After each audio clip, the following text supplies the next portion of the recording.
When I was young, I had a dream. The dream itself was not an uncommon one among those who shared my age, of those on the brink of adulthood. In fact, I would say that it's a very common ambition for anyone with the capability to imagine and to wonder. And, in a way, I feel it's safe to say that we all aspire to accomplish such a dream in some aspect or another. Some seek it on an intellectual level, some seek it on an emotional one, and some seek it physically. Adventure, discovery, love, power, truth. All of these words can be used to describe the dream in which I had, in which we all had. Though I doubt that any one word could completely embody the dream itself, for the dream is more than just an aspiration or a wish. It was a destiny. A journey that could only ever be halted by one thing: death. For you see, our lives are the dream, and by living, we strive towards it. This destined odyssey that we call life, which originates from that first initial dream, can lead us to many different places. Some of us are led down a trail of tears, one full of agony and suffering. Others are exempt of this and live a life of luxury and convenience.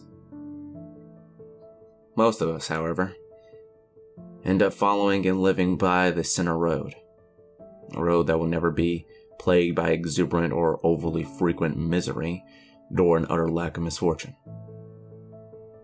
Some find happiness and love, while others only find anger and hate. Some journeys involve the destructions of nations, while others bring about the construction of livelihoods, which had before been unknown. Anything's possible. And in knowing this, I would gladly trade my destined discovery for any other fate, whether it be for one of utter grief or the opposite. For nothing could be worse than what my scarred soul has stood witness to.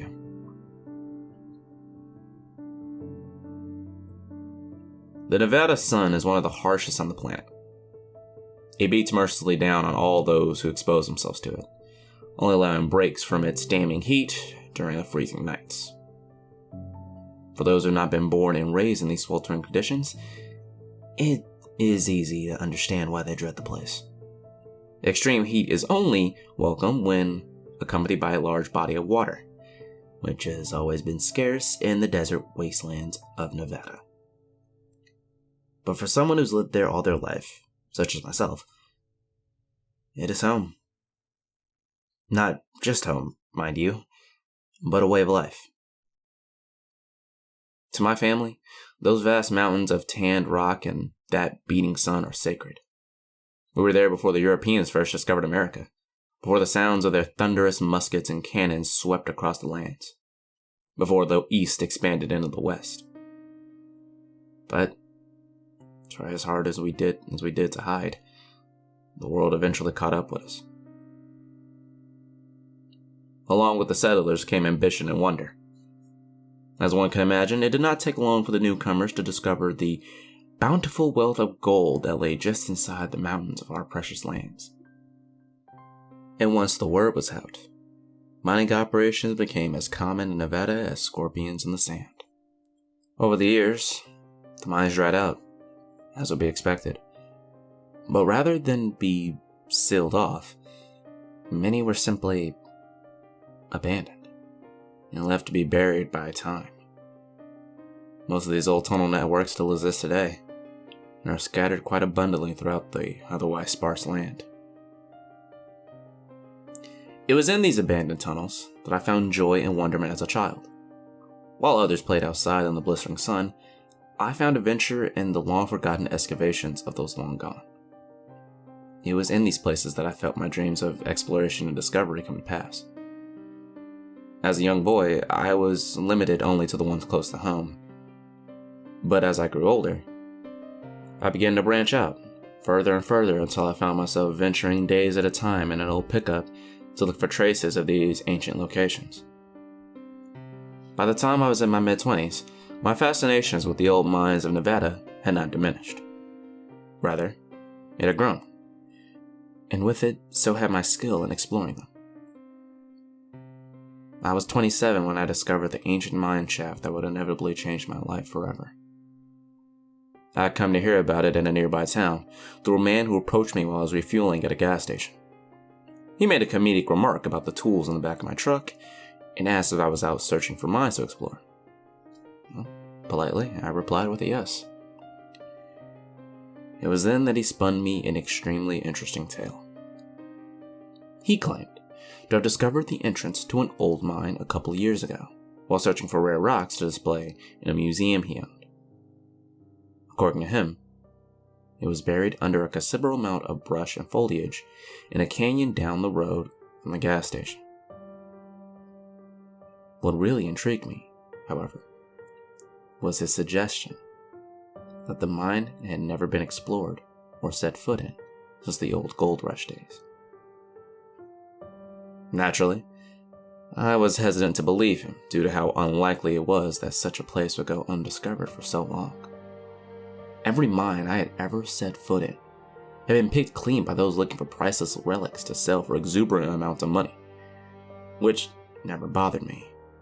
The allure of ancient gold had no effect on me.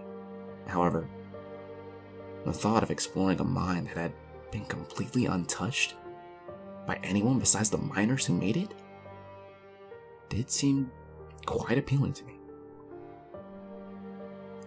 I thanked the man and accepted his offer to reveal the location to me, which he did quite eagerly. In my logical mind, I figured I might as well try to find it since it was along the route in which I was traveling. It hardly took any time to get there, and although it was difficult and time-consuming, I did eventually find the entrance concealed beneath a considerable amount of brush and foliage, just as the man said it would be. By that time in my life, I could have been considered professional, judged solely by the equipment I brought along. Within the large backpack I carried on my back, one would find a couple packs of glow sticks, flashlight, provisions, water, a knife, and other miscellaneous objects useful for explorations of such places. Some might say this was too much, but the old tunnels had a tendency to be dangerous and entirely devoid of light, making it only careful to bring such an array of things. As I stood before the entrance of the mine, which had undoubtedly been full of money-hungry miners and prospectors long ago, I found myself feeling strange about this place. It was a feeling of which I can in no way describe fully. I can only say that it was neither positive nor negative. Rather, it was a kind of anxiety. An understanding that this place would be different. Looking back, I think that deep down, I had known my fate would change that day. That my entire life would become altered by that loathsome expedition into the deep unknown. But rather take this as a sign to turn away. My excitement twisted it so that I would only expect something marvelous. In my mind, greatness awaited me in that cursed tunnel. And so, I turned on my flashlight, and began my journey into the core of terror itself. As I pressed onwards into the mine, I began to become disconcerted by a couple of things. The first of which was how singular the tunnel was. Not once did it split off or turn in any other direction. Rather, it kept going in one continuous path. And the second was that there was a distinct lack of relics, which were usually quite common amongst abandoned mines, especially those which had been utterly unexplored. And finally, the entire tunnel was quite steep in its decline, So much so, in fact, that I found considerably difficulty in trying to walk back up. It was as if the miners were digging directly towards something deep in the earth, rather than searching for a large gold deposit, as was ordinarily the circumstance. All these strange details did nothing but pique my curiosity. My mind began to race with ideas as to what awaited me further in the mine. After half an hour or so, I came to a solidly smooth wall. It stood completely vertical before me without any chips or slants in it whatsoever, which I found to be quite unusual. The obstruction was to be the end of my expedition, I thought. Oh, how wrong I was. For after examining it for a few seconds, I noticed a large gap. Entirely natural from the looks of it. Unlike the man-made shaft that I stood in, it appeared as if the walls had simply pulled apart from each other, leaving a perfectly narrow passage through which one could potentially travel if he or she chose to do so. Normally, I would have decided that it was far too dangerous to travel through such a claustrophobic crevice, but this was not a normal circumstance. I do not know for certain what compelled me to fit myself into the small opening, though I suspect that the draw of a fated destiny I had felt since entering the mine played a major role. As I traveled through the encroaching rock and stone, I began to become wary that the passage would never come to an end, and if it did, that end would be a solid wall or a sudden and untraversable narrowing of the tunnel. And on top of that, a strange sensation began to arouse within me. It was entirely different from the feeling I mentioned earlier. Rather, it was an inkling much more similar to fear. At the time, I had figured that it was only natural considering my predicament. I was traveling through an extremely dark and narrow passage that could lead nowhere, after all. But looking back, I suspect that the source of my dread was far more sinister in nature. After what felt like an eternity of slowly making my way through the crevice, I finally came to its end. Only, it wasn't an end. Rather, it was an opening. What greeted me was not a solid wall or a sudden narrowing of the tunnel. Quite the opposite, actually. It was an exit. A way to escape the passage. Upon emerging from the crevice, I found myself in an immense cavern, which impressed upon me a feeling of utter awe. Darkness enwrapped me on all sides, seemingly relentless in its attempt to consume me. As I shone the flashlight up, the sight that greeted my eager eyes was not dissimilar to the night sky, the only difference being the utter lack of stars, or any kind of light. The same scene welcomed me on all sides but two, downwards and behind me. The solid rock on which I stood, and the ancient-looking stone wall to my rear, from which I had come, was all I could definitively see and feel. Everything else was a mystery to me. Whether it was the horrid darkness or the absolute absence of any kind of noise or smell, I do not know.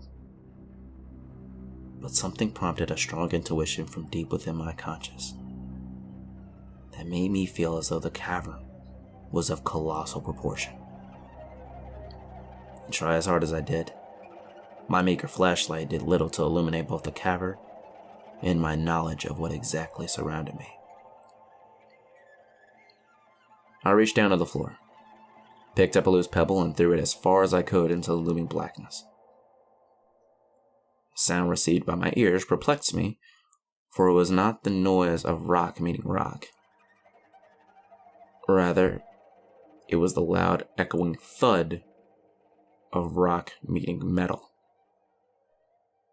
I snapped a glow stick and placed it at my feet, marking the entrance to the cavern. Then, curiously, I began to move forward with extreme caution, aiming my flashlight directly ahead of me while doing so.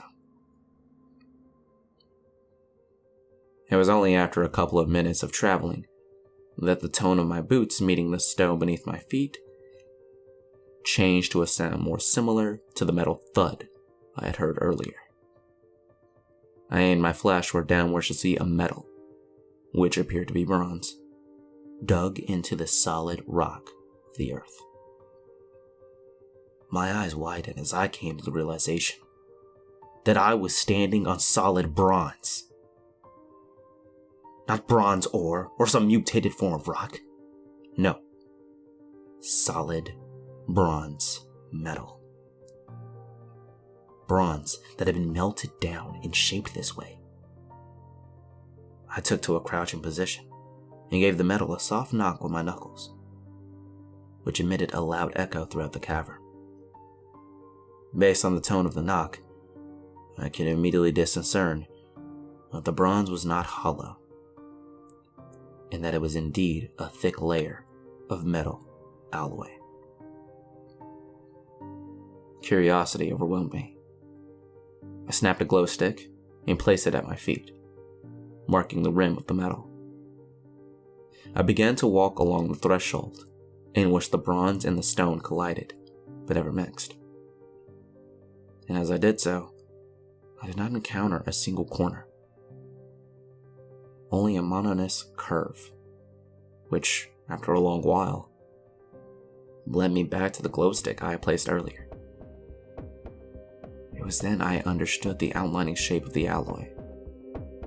It was perfectly circular. And not only that, but in my measuring, I came to have a rough understanding of how truly enormous both the cavern and the plate of metal must be. Anyone who knows anything about nature knows that perfect circles are not overly abundant in our natural world, especially when in the form of a solid bronze-like metal in as deep underground as this. Needless to say, I was breathless. Now that I had traced the shape of the metal, I desired to explore the center of the circle. Yet despite my spilling curiosity, I was still cautious. And so my steps towards the core were slow and hesitant. As I moved forward, I shone my flashlight all around the surface which I stood. And as I did, I began to notice something unusual. There were lumps protruding from metal, finely chiseled and erected by something other than nature. It was only upon closer inspection that I discovered they weren't quite lumps. Rather, they were symbols and glyphs, and their positions were not random either. They were arranged like lines of writing, one after the other, in a circular fashion following the disc-like outline of the metal. They appear to be hieroglyphs or some form of ancient script. Growing up, the exploration of old mine shafts was not my only interest.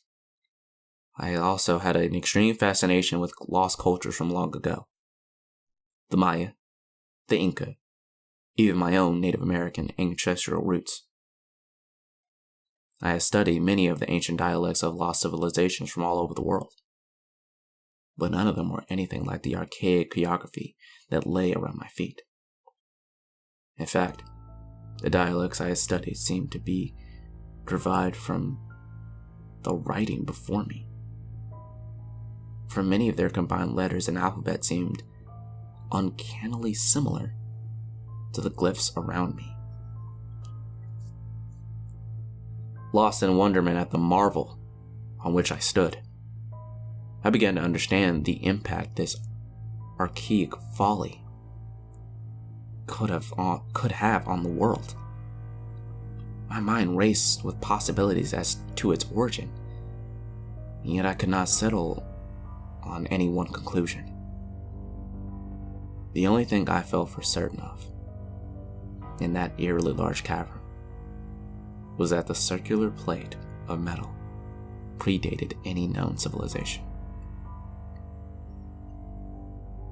Feeling more confident in my safety, I pushed onwards towards the center, more determined than ever to see what awaited me. Eventually, I found myself standing before a circular pedestal made of the same bronze-like metal as the disc-like plate on which I stood. Its height reached up to my abdomen, and was within the basin-like top of it was a spear, which appeared to be made of the same alloy as the pedestal. There was more strange writing on the spear, and even though the hieroglyphs were entirely foreign to me, I was somehow able to read them. Carnate, the Tormentor, Devourer of Worlds, and Father of all misery. Upon understanding them, I became disgruntled and unsettled, even more so than I had been previously. There was a certain allure to those words.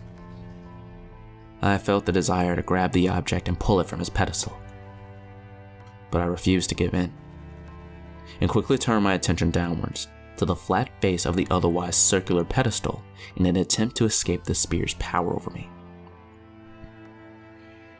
I shone my light upon the surface of the odd column of strange alloy, immediately noticing the odd carvings that had been etched in as I did so. What was depicted on that abnormal pedestal? I shall never forget. Just like the symbols on the spear, it will forever be etched into my memory. Never before had I seen something so intricate in nature, yet despite its beauty, there was a certain terror to it. Many of the figures and shapes were too bizarre for me to understand, but I will do my best to correlate their appearance to you. At the base was a constant row of zigzags, which I perceived to be some sort of fire. Erected from the flames were what appeared to be two rectangular pillars that were covered in the same hieroglyphs as those inscribed into the bronze floor. There were many other shapes and lines scattered about the master's images, none of which I can describe or identify in any way. All save for one, which appeared to be the centerpiece of the network of images. Although I found it quite baffling to stare at, I could vaguely discern what it was, or what it was depicting at least. It was a humanoid shape, topped with an odd head, a head that appeared to be vastly different than that of a human's. Its shape was similar to a dog's skull, yet from both sides of its head protruded goat-like horns that curled continuously. Even if it was merely an image, it still felt as if all the evil in the world had come together and spawned the horrible thing which sat engraved into that pedestal before me.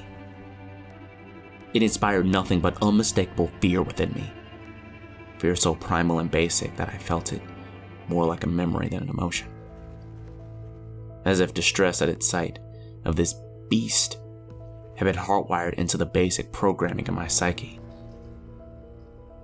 And as I continued to stare at it, I couldn't help but think to the strange phrase which had been written in the spear of the basin. Carnate, the Tormentor, Devourer of Worlds, and Father of all misery. Again and again, those unexplainable words ran through my mind. That strange desire returned to me then, forcing me to turn my gaze upwards towards the spear in the basin of the pedestal. Of an unexplainable impulse, I placed my hand over the object, began to softly caress the odd hieroglyphs which covered the strange spear. It felt warm, like a battery after being used. That irrepressible urge overwhelmed me then. I gripped the spear in my hand in preparation for a movement. for but a fleeting moment. I felt hesitant, but only for a moment. I shall forever consider that simple action to be the biggest mistake of my life. I pulled the spear from the pedestal in one smooth movement, relishing the feel of it in my hand. My joy was only momentary, however, for it was only a second after that loud and terrifying click echoed beneath my feet, which was followed by a low tremble. Frightened by the sudden noise and slight shaking of the earth, I began to run towards a crevice, through which I arrived so that I could escape. It was only after stepping off the metal and into the solid rock that I heard another noise behind me, a noise that I cannot identify or was in no way similar to anything I had ever heard in my life until that moment. The noise was so curious, in fact, that I felt compelled to stop and turn around. And as I did so, I was greeted by a radiant light unlike any other. It was golden in color, yet sinister in nature, for it washed over me in the cavern. I could feel nothing besides fear. And stranger still, it seemed to be originating from the odd hieroglyphs, which had been so carefully inscribed upon the bronze-like metal floor. It was then that the metal itself began to mutate into a rusted-colored liquid and spread into the surrounding rock, transforming the ancient stone into the same copper-brown tinted metal the liquid once was. I remember feeling my eyes widen in pure wonderment, for I'd never seen anything like that before. Deep down, I believe I knew that it was an omen of what's to come. I believe I had some suspicion trying to convince me that such a beautifully odd sight could only herald something so primordial and awful that I would never be able to erase it from my memory. Yet I continued to stare with awe, entirely present in my expression, as the brownish metal spread throughout the rock and stone that made the floors and walls of that dreadful cavern. And as it did so, I could see the familiar engravings forming within the freshly created alloy, just as they appeared when I first laid eyes upon them. A loud boom drew my attention from the cavern walls and towards the origin of the metal, the space in which the strange alloy had once so quietly resided. Only now there was no metal, only a perfectly circular hole in the earth, a pit from which only an indescribably putrid smell emitted. My wonderment faded, and fear once again became the most prominent emotion within me. It compelled me to move towards the exit, which had, for some reason still unknown to me, not been covered by the bronze-like metal. Yet despite the desire to run away, my feet remained planted and as immovable as stone. For although fear compelled me to flee, some dwindling fascination with the pit forced me to stay. All I could do was stare at that terrible pit, eyes wide and flashlight fixed upon its position, which was just within my range. My heart climbed in my throat out of anticipation and anxiety, and for the briefest moment, all was silent as it had been before the loud noise. Suddenly, a large red hand with enormous claw-like nails emerged from the pit and slammed onto the metallic edge of it, apparently gripping it for support. Fascination abandoned me then, and fear took control. I turned towards the crevice through which I had entered and broke into a sprint. Never before had I ran so desperately or desired to return to the fresh rays of the Nevada sun so badly. My legs carried me swiftly, and it wasn't long until I found myself at the mouth of the narrow passage. Feeling assured of my escape, I turned for what only could have been a few seconds to see what had inflicted so much terror upon me. Concerning what met my eyes at that horrific moment, I will say little, for I do not wish to dwell on the memory too long, lest my torment grows further. what greeted me was unfathomably horrific in every aspect imaginable. It seemed to be the upper half of an incredibly massive and red-skinned humanoid looming out of the pit. Its entire body appeared to be coated with some sort of burgundy-tinted slime, which dripped in massive globules from its body. And beneath its skin, I could see writhing shapes and figures. Upon seeing them, I could just feel that they were alive within the beast, and that they were all gripped by a pain far more severe than anything any man alive or dead had ever experienced. And connected to the torso was that hideous dog-like head, which had been engraved upon the pedestal. Only now I could see it clearly, and without confusion. Its spiraling horns were tremendous, and seemed to seep with nothing but agony. And its eyes were indescribable. They were a color I had never viewed before, and wished never to view again. By merely looking at them, I could feel pain course through my body. Pain unlike anything I would have even been able to imagine before. Its head was, as the pedestal had foretold, incredibly canine in nature. Only there was no fur or hair of any kind. Only blood-colored skin crawling with tormented shapes and burgundy slime dripping from its impossibly large teeth. That brief eternity of staring at one another ended. However, when the creature opened its large, lipless jaws to let out a roar so intense in volume that it knocked me and my flashlight backwards into the passage through which I had come.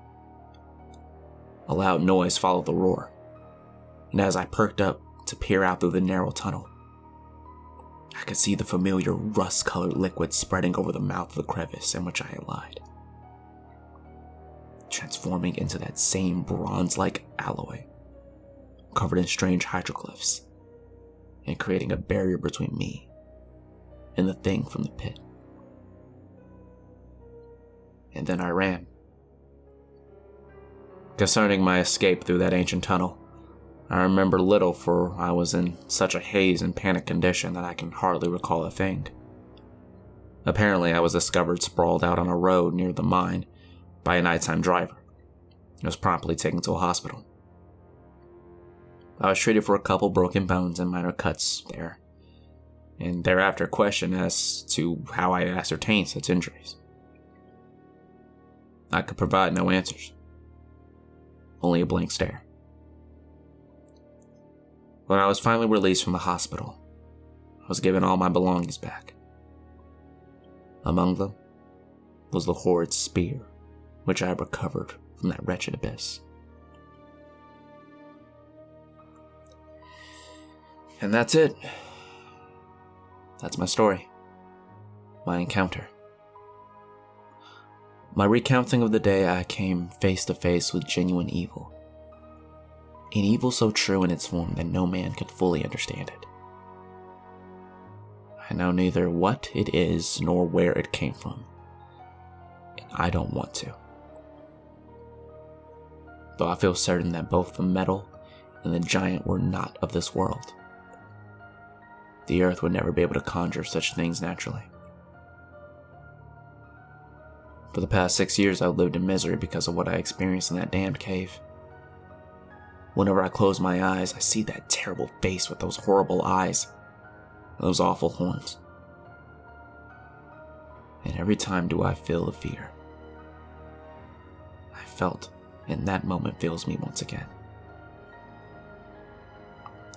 I don't sleep anymore. I just lay there with my eyes open, too afraid to close them. I can still hear that roar, every second of every day, reverberating through my memory, as if I were still there in that horrid cave of nightmares. That's not the worst part either. The worst part is that I know I'm not insane. I know that what I saw was real. I know it's still out there, pounding away in its metal prison. And I know that a day will come when it is freed once again. And that day will be our last. That day will be the one in which we join the writhing shapes beneath its skin, where our blood becomes the burgundy slime that drips from its unnatural body. And although that day can be eternally delayed, it can never be prevented. Whether you perceive me as a raving madman or as a prophet preaching our doom, I do not care. For these words are to be my final. These thoughts are to be my last.